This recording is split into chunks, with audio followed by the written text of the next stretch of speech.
taking a step forward towards my goal, my dream. Maximizing your ability, that's why I came here. It was just always a dream just to come in, and no business to come here to win. Alabama's always been a big part of my life. Anybody's dream to grow up an Alabama fan, be from Alabama, and then go play at the University of Alabama. I'm telling you, this place is rocking right now.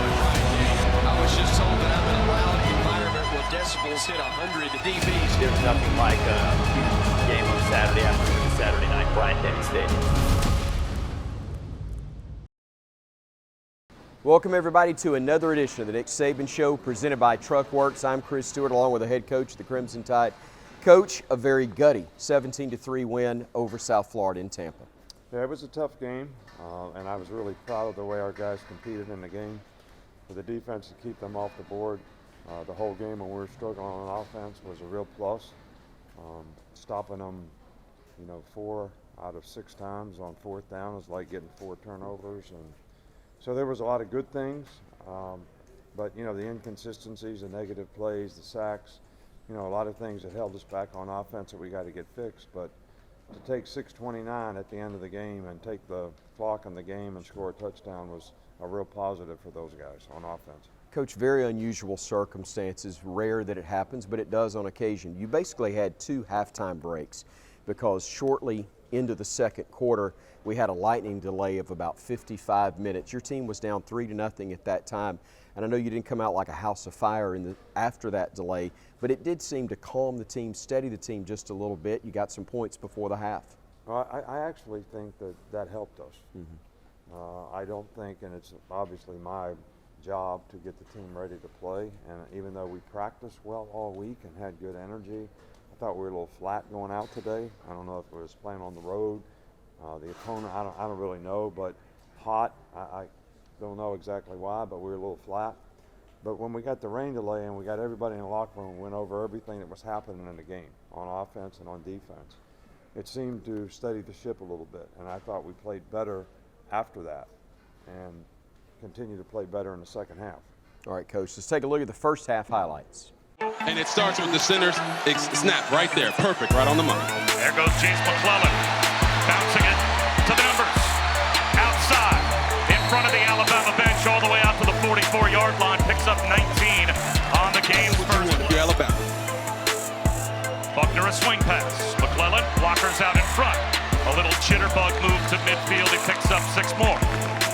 The most important thing with an up-tempo offense is getting that first down so your defense can rest. Blitz.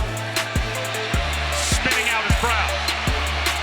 Trying to turn the corner and has no chance to get anywhere near the line. One right to the left of Byron Brown. Brown misdirection. Wide open in the flat. Atkins, the former walk-on, spins for 7. After the touchback from their own 20-yard line, out closer to midfield for this punt, but that is not at all the punt that they were looking for. It takes a great roll, and it's touched by Alabama. McKinstry, it looked like, deflected the ball, and USF has it on the special teams giveaway. Done by Mr. Byron Brown to give his kicker an opportunity to put them in the lead. From 44 yards away, this would be a new career long for Cannon. It's got the distance. Sneaks inside the right upright. So South Florida strikes first. Constantly keep them guessing. Right here, they're going to try to find a mismatch in the slot. Tide bring a blitz. Brown escapes, gets to the sideline, and cruises for a first down. But we're not going to abandon the run in this game. Brown again on the move. This time tripped up behind the line. And that is the problem with Alabama right now at quarterback. They're not making fast enough decisions. Will Riker from 30 yards out is able to tie the game. Coach, obviously not a lot of first half highlights, but what did you feel like your team was able to hang its hat on from those first 30 minutes? Well, I think Jace did a really good job. He had like 70 yards at halftime, and so that was a real positive for the offense. Defensively, we played really well. The only 3 points they got was basically when we mishandled a poor punt. We should have what we call peter it, which means everybody get away from it. I think Kool-Aid thought it hit somebody, so that gave him the ball in great field position, and we got out of it with 3 points. But, I just told the guys, we got to keep competing. Tough game, we need to keep competing, and I was really proud of the way the defensive players hung in there. All right, we're at halftime here on the Nick Saban Show. We'll take a look at second half highlights when we come back here on the Nick Saban Show, presented by Truckworks. The Nick Saban Show is brought to you by the University of Alabama, where legends are made.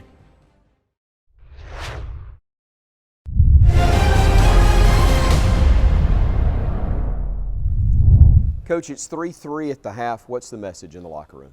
Well, you know, I told the players it's, you know, a privilege to play at Alabama, and we have a standard that we want to play to, and everybody needs to sort of check the whole card and say, what can I do better? How can I go execute? And we need to go play one play at a time to try to dominate the guy you're playing against, and it's going to take 60 minutes in the game to do it, but we're going to go win this game, and everybody's got to be positive and supportive of each other, so we got a chance to do it.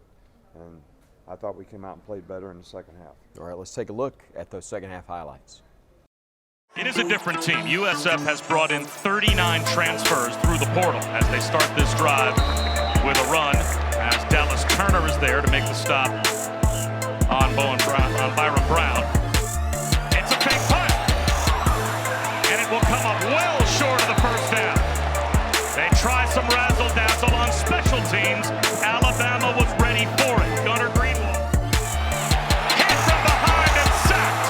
The pocket collapsed. Jalen Stokes, the safety blitz, gets home. It shows you who he is as a player. They should give him an opportunity to continue to develop. Ty Simpson, that's what he needed. Drops one into Dupree. An explosive play in the pass game for Alabama finally strikes. Finally, you see the play action, and look at this throw. That's like a heat-seeking missile right there from Ty Simpson to C.J. Dupree. Run and maybe trust Ty Simpson to push the ball down the field more. You'll see more explosive plays and better play from their offense. Nice cutback run by Roydell Williams. Gets to the sideline, looking for the pylon and gets brought down inside the 5-yard line. Barry Hill made the tackle. It looks like they'll say he stepped out at the 6, but it's first and goal, Alabama. Once again, you get Roydell Williams out there running heel. Slip pass into the right flat, reaching for the pylon is Robbie Oots. Out of bounds inside the 1. Did not quite get the nose of the football to the goal line. Jalen Stokes saved a touchdown. And if the ball was just a little better, our guy Robbie Oots certainly would have scored a touchdown here, but because he had to bend down and catch the ball and slow down his momentum, look how hard it is now for that big fella to get going vertical. Straight ahead run, Roydell Williams. He's in for the touchdown. And finally, one of these two teams finds the end zone.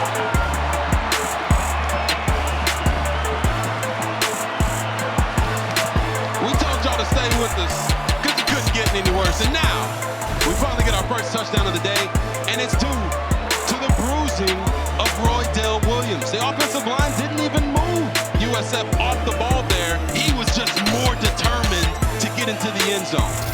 Ooh. One guy did get pushed off the line there. That's what we call a pancake. That man some syrup.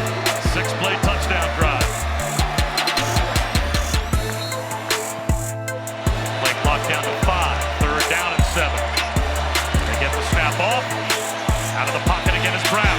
He's got an alleyway. He's got a first down and more. He's got a cutback. Inside the 30-yard line of Alabama goes Byron Brown. As you see him drop back here, this has been their best play all day. Hey, act like you're going to throw. Everything breaks down and let's run. And I said some blockers out in front. The keeper for Brown. He gets shut down again by the Alabama defense. Deontay Lawson is there. The 4th time the Crimson Tide have taken over on downs. He was not lying. They've gone for it 5 times. The throw is Simpson. He'll be thrown down. Another sack, this one courtesy of Jason Vaughn, who had Roydell Williams across the 20, carrying tacklers across the 25. That's a good run. That makes it 3rd down and manageable as you got about 14 yards back. Jalen Stokes. Probably said, what the hell is this guy doing? Hit me before the play starts. All of that erases the Vaughn sack on first down. 2nd and 19. To a run, and then a first down by penalty. There's another sack, though. This one, Day-Day Evans bends the edge. Now Roydell Williams to the right.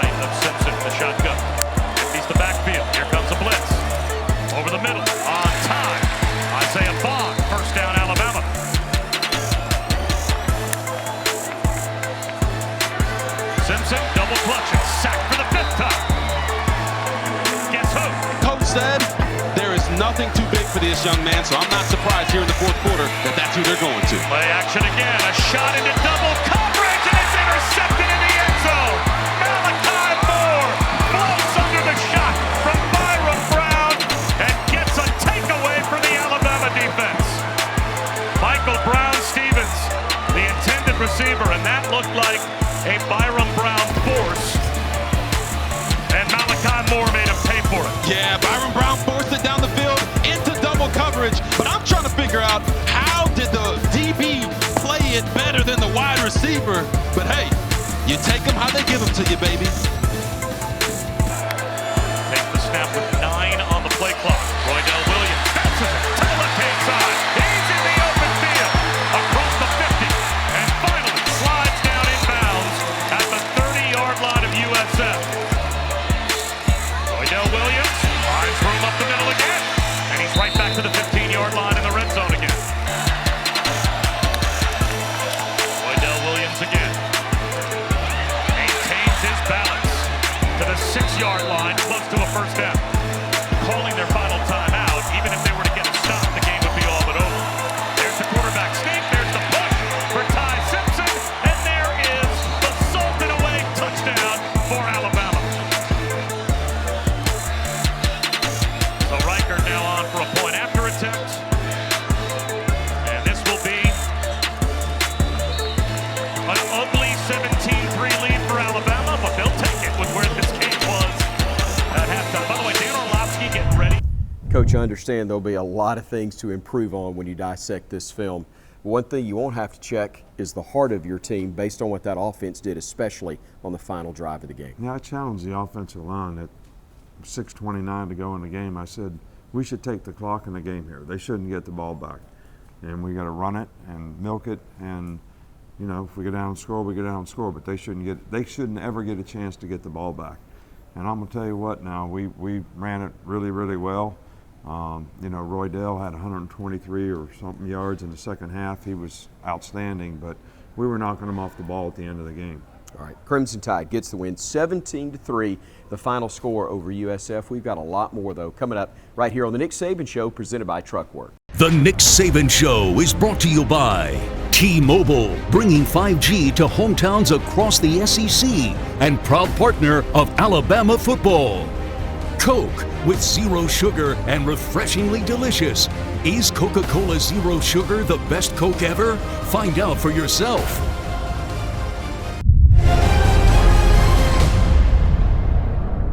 Coach, what was your turning point in this game?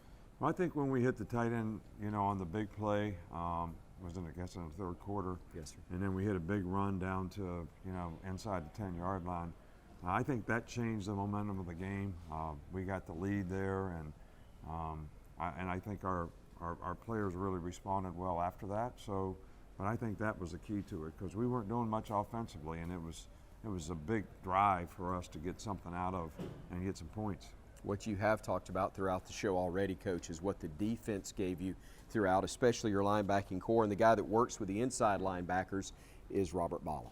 Yeah, Robert's a young coach and first year here, and he's got a lot of pride in what he does, and he does a really good job for us. He really works with those guys, and they've all developed and played better, and you know, I'm really pleased with what he's been able to do so far. All right, Coach, let's go Mercedes-Benz All Access with inside linebackers coach Robert Balla. Up to the right, move, put him on left. So I grew up in Oceanside, California. So I went to Oceanside High School. After high school, I went and played JC ball at Palomar College, and then transferred to Southern Utah University after that. So at Southern Utah, I was a linebacker. Played 2 years there. Great experience. Always felt, you know, a love for the game, and was very fortunate to get that opportunity. Towards the end of my career at Southern Utah, you know, I had a few coaches reach out and said, "Hey, I think you should try to get into the, you know, the industry and into the profession."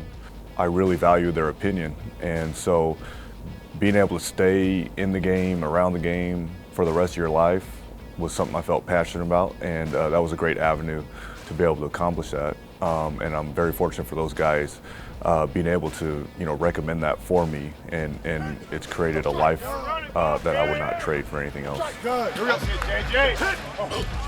So, coaching inside linebackers, you're the quarterbacks of the defense. You're communicating to the defensive line, you're communicating to the secondary, and that, forces you to be able to understand the whole defense. You got to be able to know what you're in and then be able to adjust to different pictures that might show up. So I take a lot of pride in that because, I'm a student of the game, I'm a football junkie, and being able to, have a position that's involved in that, makes it very, very, pleasing for me as a coach. Now, that being said, being able to coach that position is trying to pride yourself on being a teacher and being an effective communicator to our guys in the classroom so they understand, but also having the energy out there on the field, right, to be able to, elevate their energy and, they can kind of be a byproduct of what I'm giving them out on the field. Been married 7 years. My wife is Demi, and I have a 5-year-old daughter, Lana, and a 1-year-old son, Bo. We love it here in Tuscaloosa and really fired up to be part of this family here at Alabama. The Nick Saban Show is brought to you by Coke with zero sugar and refreshingly delicious. Is Coca-Cola Zero Sugar the best Coke ever? Find out for yourself.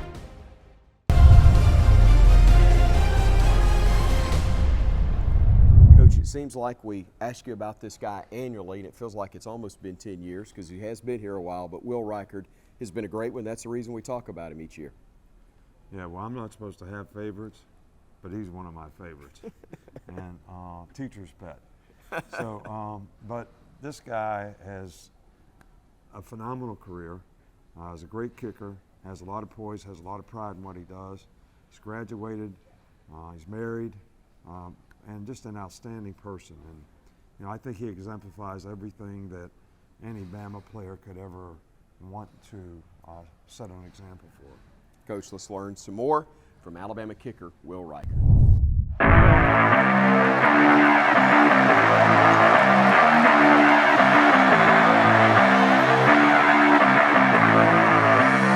Will Reichard, Hoover, Alabama kicker. So I graduated in business management last spring, and then I graduate at the end of the season in sports hospitality management. Yeah, the NFL has been a dream of mine for a really long time, and I'm really excited to be able to pursue that after the season's over. My dad made me start playing football when I was in 3rd grade to get tougher for soccer, and it ended up just being really good at kicking, so I just ended up sticking with it. So I chose Alabama because all the great things that come with being at this place. Obviously the championships, winning so many games, being able to play in big time games, but also things off the field, the support staff that we have, the training staff, the weight room, academics, all those things are kind of the reasons why I came here. I'm really, really blessed to have a lot of great coaches that have been here since I've been here, great snappers, great holders, great blockers, that have done their job so that I can do mine. Although I have those two things, it's not just because of what I do, it's because of people that have sacrificed for me, and so I'm very appreciative for them for that as well. Even though I'm a kicker, I still want to be able to impact the team as much as I can, even if that's in a different way. If I can be able to do that, that's what I want to do, and so it's been really cool to be able to do that this year. Playing for Coach Saban is different than anything I've ever experienced. He's really hard on us, but I think that brings out the best in us, and definitely very grateful that he's been my coach for 5 years. Faith is the most important thing to me in my life. You always hear faith, family, football. I think that it's a pretty good saying, and I feel like that's how it goes in my life. She's the most important thing in my life right now. She comes to every game. She always supports me, good and bad. So we met in high school. She's a year younger than I am. We live back home. We lived about 10 minutes apart. She's awesome, and we got married in January, and it's been really exciting, and I'm very blessed to have her in my life. To the Alabama fans, we really appreciate you, and we're excited to get playing on Bryant-Denny this fall. Roll Tide. The Nick Saban Show is brought to you by Ford. The Ford F-150 helps make your game day traditions bigger and better, season after season.